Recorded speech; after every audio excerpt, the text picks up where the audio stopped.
بسم اللہ الرحمن الرحیم شریف پڑھنے اللہم سیدنا محمد وعلی آل محمد ادرکنا یا رسول اللہ صلی اللہ تعالی علیہ وسلم۔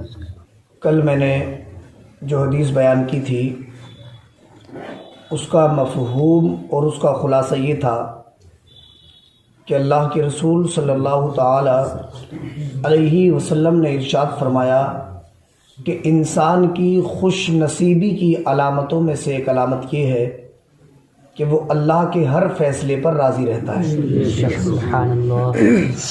اور انسان کی بدبختی کی علامتوں میں سے ایک علامت یہ ہے کہ وہ اللہ سے بھلائی مانگنا چھوڑ دیتا ہے اور اللہ نے اس کے حق میں جو فیصلہ کیا ہے اس پر وہ راضی نہیں ہوتا۔ آج دیکھیے، آج کے درس میں جو میں آپ حضرات کے سامنے حدیث پیش کرنے جا رہا ہوں، یہ حدیث بخاری شریف میں بھی ہے، اور اس حدیث میں اللہ کے رسول صلی اللہ تعالی علیہ وسلم کے ایک غزوے کا ذکر ہے، اور اس حدیث پاک کے اندر یہ بات بیان کی گئی ہے کہ اللہ کے رسول صلی اللہ تعالی علیہ وسلم اللہ پاک پر کس طرح سے بھروسہ کرتے تھے، اور رسول اکرم صلی اللہ تعالی علیہ وسلم کو رب العالمین پر کتنا یقین تھا، کتنا بھروسہ تھا۔ اور اس حدیث میں آپ کو رسول اللہ صلی اللہ علیہ وسلم کے اخلاق کی جھلک بھی نظر آئے گی کہ ہمارے پیارے نبی صلی اللہ تعالی علیہ وسلم کا اخلاق کریمانہ کتنا شاندار تھا۔ سبحان اللہ۔ حدیث کے الفاظ سنیں، چونکہ حدیث کی لمبی ہے، بس تھوڑے سے الفاظ میں برکت کے حصول کے لیے پڑھتا ہوں۔ عن جابر انہ غزا مع النبی صلی اللہ علیہ وسلم قبل نجد فلما قفل رسول اللہ صلی اللہ علیہ وسلم قفل معه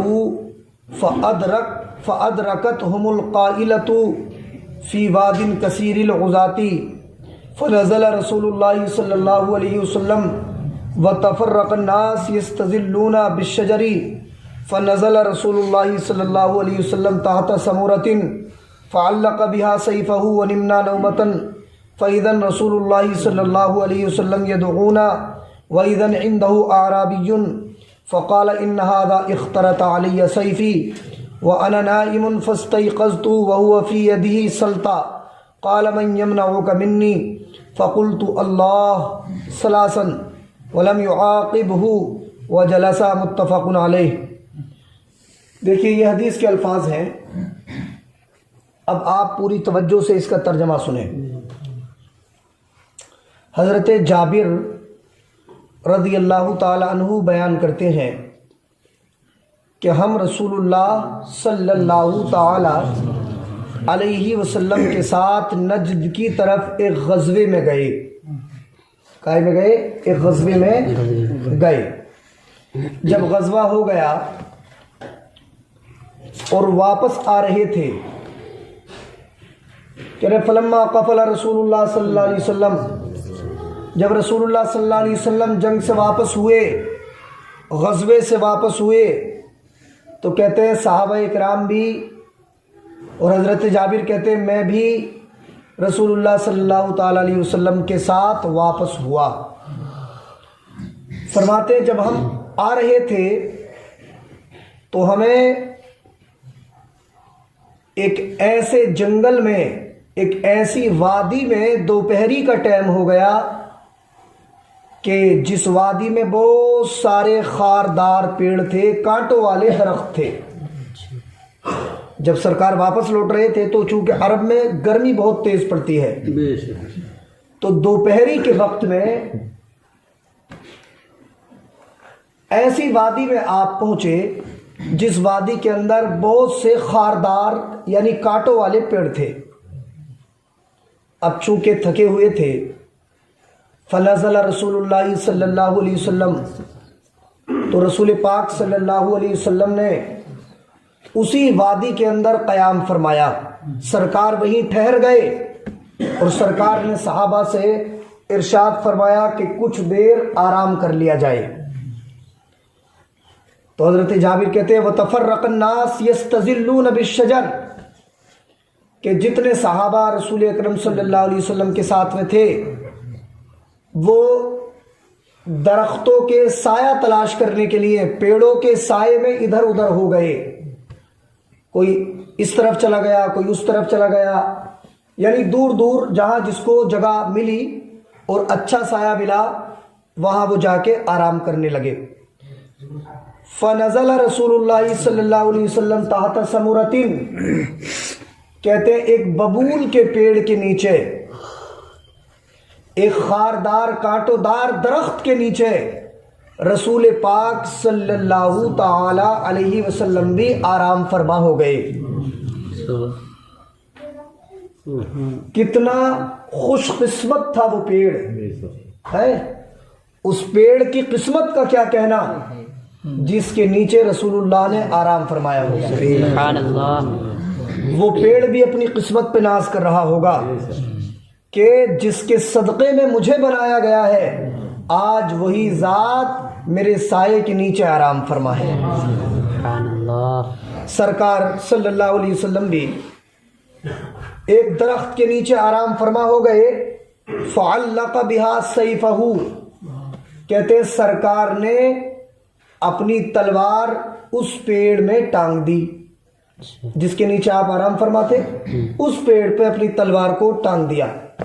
حضرت جابر کہتے ہیں وَنِمْنَا نَوْمَةً ہماری آنکھ ہی لگی تھی. فَإِذًا رسول اللہ صلی اللہ علیہ وسلم يدعونا کہتے تبھی ہمارے کانوں میں آواز آئی کہ پیارے نبی صلی اللہ علیہ وسلم ہمیں آواز دے رہے ہیں، بلا رہے ہیں. کہتے تمام صحابہ اٹھ کے رسول اللہ صلی اللہ علیہ وسلم کی بارگاہ کی طرف گئے. جب گئے وَإِذًا عِنْدَهُ أَعْرَابِيٌّ تو دیکھا کہ سرکار کے پاس میں ایک دیہاتی کھڑا ہوا ہے،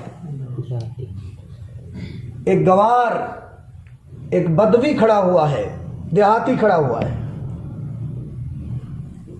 اور دیکھیے کفار جو تھے یہ اس طاق میں رہتے تھے کہ محمد عربی صلی اللہ علیہ وسلم کو مار دیا جائے تو سارا قصہ ہی ختم ہو جائے گا، ہے نا. سرکار صلی اللہ علیہ وسلم کے قتل کی طرح طرح کی سازشیں بناتے، لیکن وہ شاعر نے کہا نا نور خدا ہے کفر کی حرکت پہ خندہ زن ہے. نور خدا ہے کفر کی حرکت پہ خندہ زن، پھونکوں سے یہ چراغ بجھایا نہ جائے گا. اور فانوس بن کے جس کی حفاظت ہوا کرے وہ شمع کیا بجھے جسے روشن خدا کرے. قرآن شریف کے اندر ہے واللہ متم نورہ ولو کرہ المشرکون. اے نبی ہم دین اسلام کے نور کو اس کے انجام تک پہنچائیں گے اگرچہ مشرکوں کو برا لگے. یہ اللہ نے فرمایا. تو یہ جو سرکار دو عالم صلی اللہ تعالی وسلم درخت کے نیچے آرام فرما تھے، تو یہ جو دیہاتی آیا تھا یہ اس چکر میں آیا تھا کہ آج میں اپنے مقصد میں کامیاب ہو جاؤں گا. رسول اللہ تو سو رہے ہیں اور انہیں میری کوئی خبر نہیں ہوگی، آج میں ان کا کام تمام کر دوں گا. اس کے دماغ میں یہ بات تھی، مگر اسے معلوم نہیں تھا کہ حدیث رسول ہے کہ اللہ تبارک و تعالی اپنے نبیوں کو 2 آنکھیں 4 آنکھیں عطا کرتا ہے نا. ایک ظاہری آنکھیں اور ایک دل کی آنکھیں. نبی جب آرام فرماتے ہیں تو اگرچہ ان کی ظاہری آنکھیں بند ہو جاتی ہیں لیکن ان کی دل کی آنکھیں کھلی رہتی ہیں. سبحان اللہ. ایک شاعر نے کہا نا سوئے ہیں وہ بظاہر دل ان کا جاگتا ہے نا. اس نے سرکار کی تلوار اتاری اور میان سے نکال کے یہ کھڑا ہو گیا. تبھی اللہ کے رسول صلی اللہ علیہ وسلم کی آنکھ کھل گئی. تو جب صحابہ سرکار کی بارگاہ میں آ گئے تو سرکار نے ارشاد فرمایا کہ میں آرام میں تھا اور اس نے میری تلوار میرے اوپر سوت لی تھی، یعنی میری تلوار کو نکال لیا تھا۔ فاستيقظت، تو مصطفیٰ جان رحمت فرماتے ہیں صلی اللہ علیہ وسلم کہ جیسے ہی اس نے میری تلوار کو نکالا، فاستيقظت، میری آنکھ کھل گئی۔ وهو في يده سلطہ، اور میں نے دیکھا کہ میری تلوار، ننگی تلوار اس کے ہاتھ میں ہے۔ تو اب جب اس نے تلوار نکال لی سرکار دو عالم صلی اللہ علیہ وسلم کے اوپر، تو اس کا بھروسہ تو تلوار پہ تھا نا۔ اس نے سوچا یہ تلوار میرے ہاتھ میں آ گئی، اب میں ان کا کام تمام کر دوں گا۔ یہ تلوار پہ بھروسہ کر رہا تھا اور رسول پاک اللہ پہ بھروسہ کر رہے تھے صلی اللہ علیہ وسلم، ہے نا۔ سرکار کا بھروسہ اللہ پہ تھا اور اس کافر کا بھروسہ تلوار پہ تھا۔ اس نے بولا من یمنعک منی، محمد الرسول اللہ صلی اللہ علیہ وسلم سے کہہ رہا ہے، تلوار اس کے ہاتھ میں ہے سرکار کی، اور اس نے بولا بتاؤ تمہیں مجھ سے کون بچائے گا۔ سرکار سے کہہ رہا ہے بتاؤ تمہیں مجھ سے کون بچائے گا۔ تو سرکار کا اللہ پہ بھروسہ دیکھیں، سرکار گھبرائے نہیں، سرکار نے اس سے کوئی گزارش نہیں کی۔ جیسے اس نے کہا بتاؤ تمہیں مجھ سے کون بچائے گا، تو اللہ کے نبی صلی اللہ علیہ وسلم کی زبان سے نکلا اللہ اللہ اللہ، 3 مرتبہ فرمایا سرکار نے، مجھے تجھ سے میرا اللہ بچائے گا۔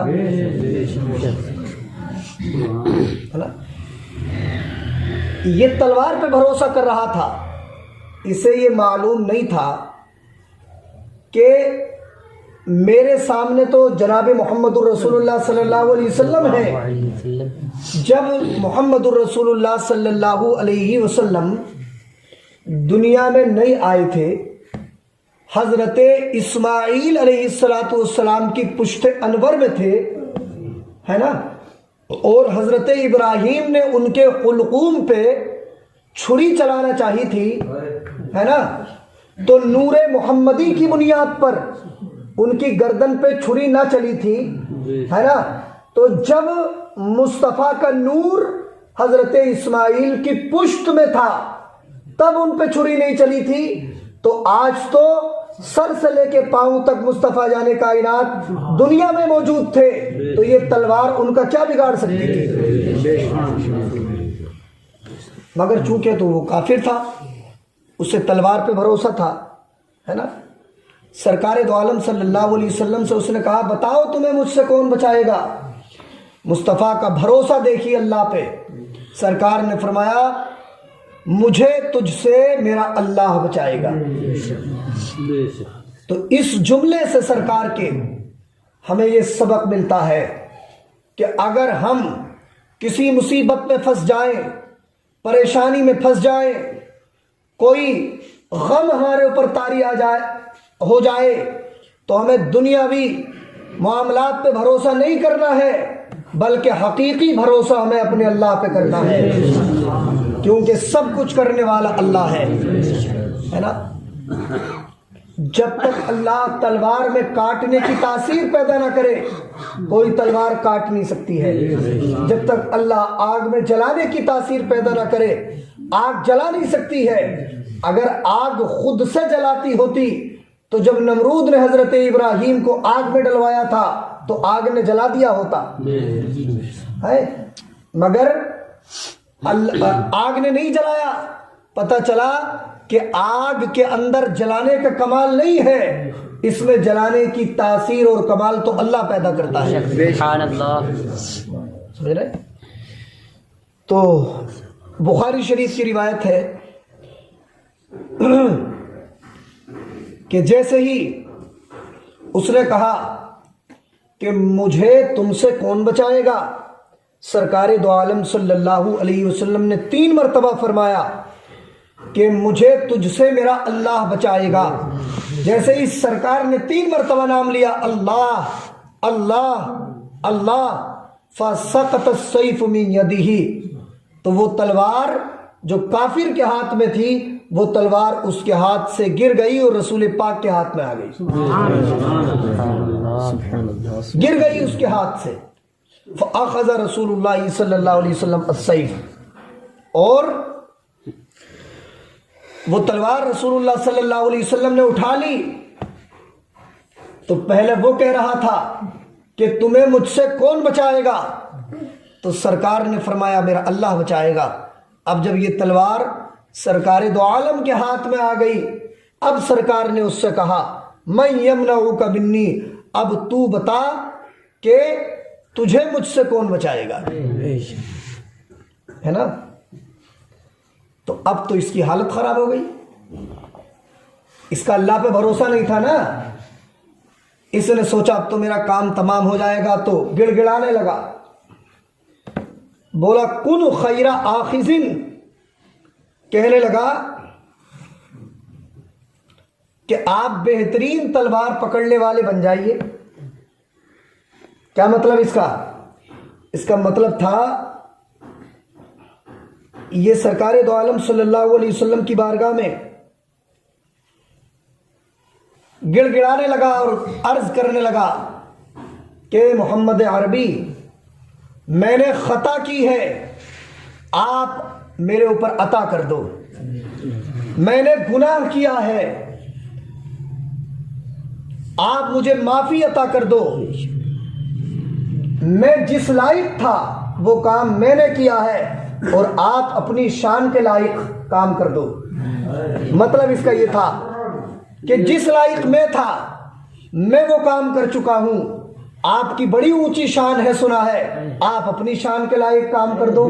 مطلب تھا خطا ہم نے کی ہے، عطا تم کر دو، گناہ ہم سے ہوا ہے، معاف تم کر دو۔ یہ کہنے لگا، اس طرح سے کہنے لگا۔ تو پھر سرکار دو عالم صلی اللہ تعالی علیہ وسلم نے اس سے ارشاد فرمایا تشہد ان لا الہ الا اللہ وانی رسول اللہ، کیا تو اس بات کی گواہی دیتا ہے کہ اللہ کے سوا کوئی معبود نہیں اور میں اللہ کا رسول ہوں؟ یعنی کیا تو کلمہ پڑھ کے مسلمان ہونا چاہتا ہے؟ تو یہ بولا لا، اس نے کیا کہا؟ نہیں، میں کلمہ تو نہیں پڑھوں گا، ولیکنی اعاہدک علی اللہ اقاتلک ولا اکون مع قوم یقاتلونک، لیکن یہ بولا لیکن آپ سے ایک وعدہ کروں گا، کلمہ تو ابھی آپ کا نہیں پڑھ رہا ہوں۔ اس نے یہ نہیں کہا کہ کبھی بھی کلمہ نہیں پڑھوں گا، یہ کہا کہ ابھی تو آپ کا کلمہ نہیں پڑھوں گا، مگر آپ سے ایک وعدہ کروں گا۔ کیا وعدہ کیا اس نے؟ تو اس نے کہا کہ میں کبھی بھی آپ سے جنگ نہیں کروں گا، اور جو لوگ آپ سے جنگ کریں گے میں ان کے ساتھ بھی نہیں آؤں گا۔ یہ اس نے سرکار دو عالم صلی اللہ علیہ وسلم سے وعدہ کیا، سمجھے؟ اب جب وعدہ کیا سرکار دو عالم صلی اللہ تعالی علیہ وسلم نے اس سے فرمایا فخلا سبیلہ، سرکار نے فرمایا جاؤ، جو تمہارا اخلاق اور کریکٹر تھا وہ تم نے کیا تھا، ہم اس بات پر قادر بھی ہیں کہ تم سے بدلہ لے سکیں، لیکن اللہ نے ہمیں یہ اخلاق عطا کیا ہے کہ ہم تمہاری غلطی کے باوجود تمہیں معاف فرما رہے ہیں۔ سبحان اللہ، سبحان اللہ۔ سرکار دو عالم صلی اللہ تعالی علیہ وسلم نے معاف فرما دیا۔ یہ سرکار دو عالم صلی اللہ علیہ وسلم کا اخلاق تھا، ہے۔ اعلیٰ حضرت نے اسی مفہوم کو پیش کیا اپنے شعر کے اندر، کر کے تمہارے گناہ مانگے تمہاری پناہ، کر کے تمہارے گناہ مانگے تمہاری پناہ، تم کہو دامن میں آ تم پہ کروڑوں درود۔ غلطی بھی کی، سرکار قادر بھی ہے کہ اس سے بدلہ لے لیں، لیکن مصطفیٰ جانے کائنات کا اخلاق دیکھیے کہ اللہ کے رسول صلی اللہ علیہ وسلم نے اسے معاف فرما دیا، ہے نا؟ یہ ہے اخلاق نبی صلی اللہ تعالی علیہ وسلم۔ سرکار نے اس سے فرمایا جا، تجھے اجازت ہے، ہم تجھے معافی دیتے ہیں۔ حضور نے اپنے دامن کرم میں بلانا تو چاہا اسے، لیکن وہ آیا نہیں، تو سرکار نے معاف فرما دیا۔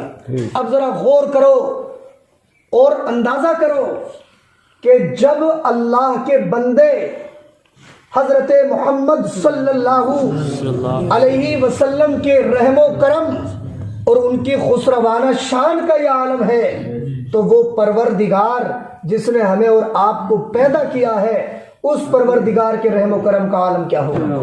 سبحان اللہ سبحان اللہ سبحان جب مصطفیٰ جانے کائنات اتنے رحیم و کریم ہیں، تو وہ پروردگار عالم جس نے ہمیں پیدا کیا، جو پروردگار ہمیں رزق دیتا ہے، اس پروردگار دو عالم کا کہ رحم و کرم کا عالم کیا ہوگا؟ اللہ پاک سے دعا کرو کہ اللہ اپنے رحیم محبوب کے صدقے میں ہم سب پر رحم فرمائے اور اللہ ہمارے سب کے گناہوں کی بخشش فرمائے۔ اس حدیث، یہ جو پورا واقعہ میں نے آپ کو سنایا، دو باتیں اس میں بڑی اہم ہیں۔ ایک بات یہ کہ اللہ کے رسول صلی اللہ تعالی علیہ وسلم کا کتنا کامل بھروسہ تھا پروردگار دو عالم پر۔ اگر ہم نبی کے غلام ہیں تو ہمیں بھی اپنے اللہ پر ہی بھروسہ کرنا چاہیے، اللہ کے علاوہ کسی اور پر بھروسہ نہیں کرنا چاہیے۔ ایک بات یہ پتہ چلی، اور دوسری بات یہ معلوم ہوئی کہ رسول کریم صلی اللہ تعالی علیہ وسلم کا اخلاق کتنا پیارا تھا کہ سرکار دو عالم صلی اللہ علیہ وسلم نے غیروں کے ساتھ بھی کتنی نرمی کا برتاؤ اختیار فرمایا۔ سرکار نے دعوت اسلام دی لیکن وہ نبی کے دامن میں نہیں آیا، پھر بھی سرکار نے اسے معاف فرما دیا۔ سرکار قادر تھے کہ اس سے بدلہ لے سکیں، لیکن سرکار نے بدلہ نہیں لیا اور اس کو معاف فرما دیا۔ اگر واقعی ہمارے دلوں میں نبی کی محبت ہے تو ہمیں بھی اپنے اخلاق کو بہتر بنانا ہوگا، اپنے کردار کو بہتر بنانا ہوگا۔ یہ نہیں کہ ہم اپنوں کے ساتھ اچھے اخلاق سے پیش آئیں، بلکہ ہم غیروں کے ساتھ بھی اپنے اخلاق کا مظاہرہ کریں، اپنے اچھے اخلاق پیش کریں، تاکہ جب دوسرے ہمارے اخلاق کو دیکھیں تو وہ یہ کہنے پہ مجبور ہو جائیں کہ جب نبی کے غلام مسلمانوں کا اخلاق اتنا اچھا ہے تو ان کے پیارے نبی کا اخلاق کتنا اچھا ہوگا۔ اس حدیث سے آپ نے دیکھ لیا کہ کچھ لوگ کہتے ہیں کہ اسلام کو تلوار کے زور پہ پھیلایا گیا۔ آپ نے حدیث سنی، آپ کو بظاہر اندازہ ہو گیا، آپ کو اچھی طرح یہ اندازہ ہو گیا ہوگا کہ اسلام تلوار کے زور پہ نہیں پھیلا، بلکہ اسلام تو نبی کے اخلاق کی بنیاد پہ پھیلا ہے۔ پھر جانتے ہیں جب سرکار نے اس کو معاف کر دیا تو جب وہ اپنے قبیلے میں گیا، کلمہ پڑھ کے مسلمان تو نہیں ہوا، بس آخری جملہ سنے، لیکن جب سرکار نے اسے معاف فرما دیا تو وہ سرکار کے اخلاق سے اتنا متاثر ہوا، جب اپنے قبیلے میں پہنچا تو قبیلے والوں سے کہا، لوگو جئتکم من عند خیر الناس، لوگوں سنو، آج میں تمہارے پاس دنیا کے سب سے بہترین انسان کے پاس سے آ رہا ہوں۔ اتنا متاثر ہوا ہے نا۔ اور ہو سکتا ہے کہ بعد میں اس نے کلمہ بھی پڑھ لیا ہو، لیکن ابھی مطلب کتابوں میں اس کی یہ صراحت نہیں ہے کہ اس نے اس وقت کلمہ پڑھا۔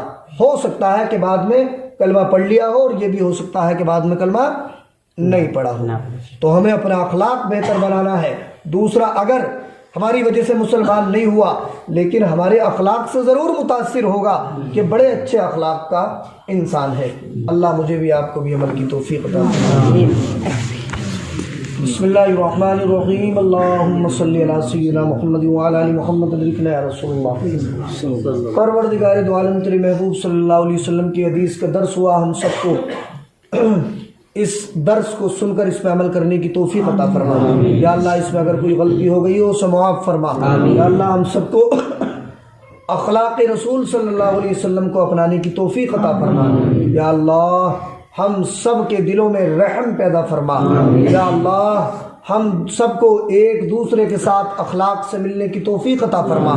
یا اللہ ہم سب میں اگر کوئی پریشان ہو اس کی پریشانی کو دور فرما، کوئی بیمار ہو اس کی بیماری سے اسے شفا نصیب فرما، ہم سب کے روزی روزگار میں رزق میں برکتیں پیدا فرما۔ صلی اللہ تعالی علی خیر خلقہ محمد و آلہ و صحبہ اجمعین برحمتک یا ارحم